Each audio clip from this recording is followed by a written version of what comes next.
Okay, let's keep doing what would we call these? Force problems with vectors. That's what I'll call it. So let's see. I'm once again taking a problem from the University of Oregon. This is zebu.uoregon.edu, and they say at takeoff, the combined actions of engines and wings on a plane produce a force of 90,000 newtons at an angle of 60 degrees above the horizontal. Okay, so let me draw a plane.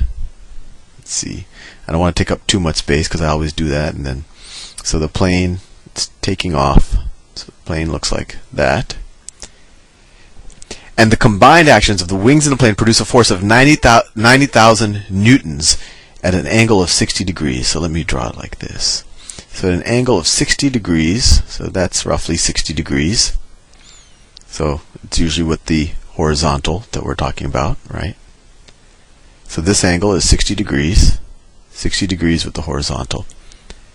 The plane rises at a constant velocity. The plane rises at a constant velocity. So, what do we? Well, I won't go into that too much, but let's say let's call it the vertical or in the y direction. The velocity is constant. I won't write anything down. We'll just keep that in mind. In the vertical, while continuing to accelerate in the horizontal direction. A, what is the mass of the plane? So, what is the mass of the plane? So there's a key clue there. They told us that the plane rises at a constant velocity. The plane rises at a constant velocity. So notice, in the upwards direction, or we could say in the y direction, there is no acceleration. They tell us that the plane rises with a constant velocity. So what that tells us is the force, the combined action of the wing and the engine, that it's the combined force in the y direction, it's just enough to offset gravity. If it was more than gravity, if it was pushing more than gravity in the upward direction, then the plane would be accelerating upwards. And likewise, if it was going, if the upward force was less than gravity, the plane would be decelerating. It would be accelerating downwards. So what we have to just do is we have to figure out its upward force, or the force in the y direction, right? That's being produced by the wings and the engine, and that's going to be equal to the plane's weight. And from there we can figure out the mass of the plane. So what's the force in the y direction? So let me draw my vectors a little bit bigger. So let's say the plane is that point there. And we say we are pulling with, what does it say? 90,000 newtons. So the magnitude of this side, or this vector, is 90,000 newtons. And this is at a 60 degree angle. 60 degree angle. So what is the y component of this vector? So we can draw it like a triangle here. Let me switch colors so you don't get confused. So we just view it like a triangle. Let me turn my phone off. That's who knows who that is? It's probably a junk caller. Anyway, so in the y direction, so what is this?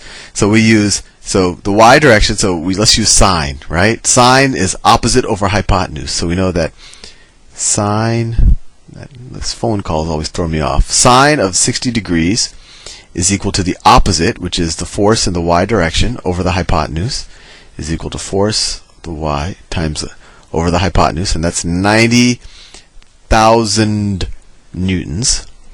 So the force in the y direction is equal to 90,000 times sine of 60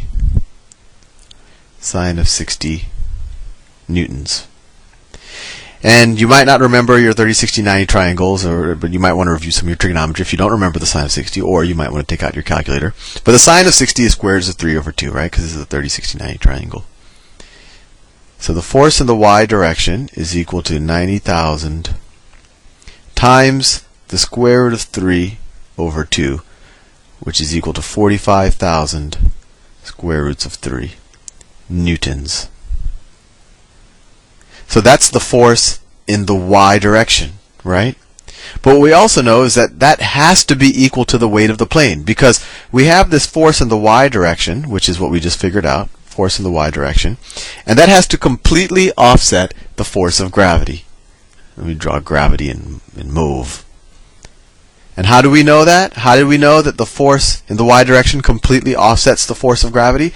Because the problem told us the plane is rising at a constant velocity. Don't let the fact that it's rising make you think that the net force is positive in the y direction. It's rising, but it's not accelerating. So that means that the upward force is completely offset by gravity, or vice versa.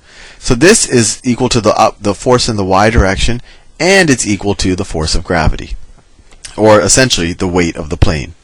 So that's the weight of the plane. And what they want to know is what is the mass of the plane? Well, mass, force of gravity, or the weight, is equal to mass times acceleration. So force of gravity is 45,000 square roots of 3 newtons is equal to mass times, what's the acceleration of gravity? 9.8 meters per second squared. So the mass is equal to, let me get the calculator out because this is getting very messy. So the mass is equal to 3, take the square root of that, times 45,000, so that equals that. So that's the force, that's essentially the weight of the plane in kilograms. And then we divide that by that's the force in the y direction in newtons, and we divide by 9.8 to get the mass of the plane in kilograms.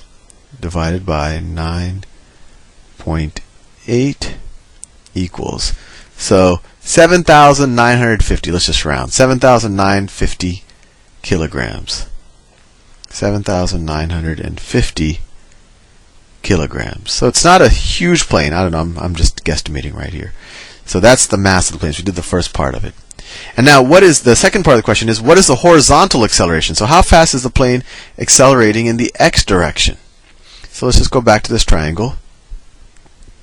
So what's the force in the x direction?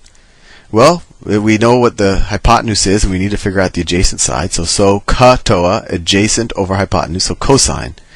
So we know that the cosine of 60 degrees, and you might want to review your trigonometry if this is a little confusing. I have tons of videos on it, is equal to the force in the x direction. This is the force in the x direction, right?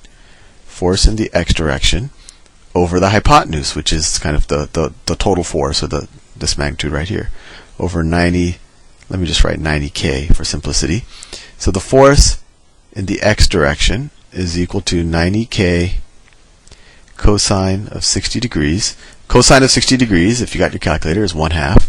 So the force in the x direction is going to equal 45,000 newtons, k for 1,000. And so how fast is it going to be accelerating in the x direction? Well, we know its force. The force is 45,000. I'll ignore the units for now. We know its mass. Let's just round. Let's just say this is 8,000 kilograms. 8,000 kilograms times the acceleration. So the acceleration is going to be 45,000 divided by 8,000. So the acceleration is equal to 45,000 divided by 8,000. I'm just writing k instead of 3 more zeros. And 45 divided by 8 is what, like 5.625? Let me see, let's get the calculator, get an exact number. Although we are rounding, so it's a little bit. So, see, we have 45 divided by 8 is equal to 5.625. So the acceleration in the x direction is 5.625 meters per second squared. This might seem a little confusing, but I'm telling you, the hardest part about these problems really is the trigonometry. So if you're finding the trigonometry a little confusing, you might want to go back to the whole start from the beginning with the trigonometry playlist, and you'll review a little bit of SOHCAHTOA, and hopefully you'll relearn or rememorize 30, 60, 90 triangles, which tend to show up a lot in physics problems because they don't want you to always resort to a calculator. And I think after you review that, you'll find breaking up vectors into the x and y components fairly straightforward. And frankly, once you know your trigonometry and you feel comfortable breaking up vectors into x and y components, you can tackle, I mean, the rest of all of mechanics is really that, and it's just applications of doing that over and over again in different ways. So you should be all set. So if you're having a little trouble here, I really recommend you review that. I'll see you in the next video.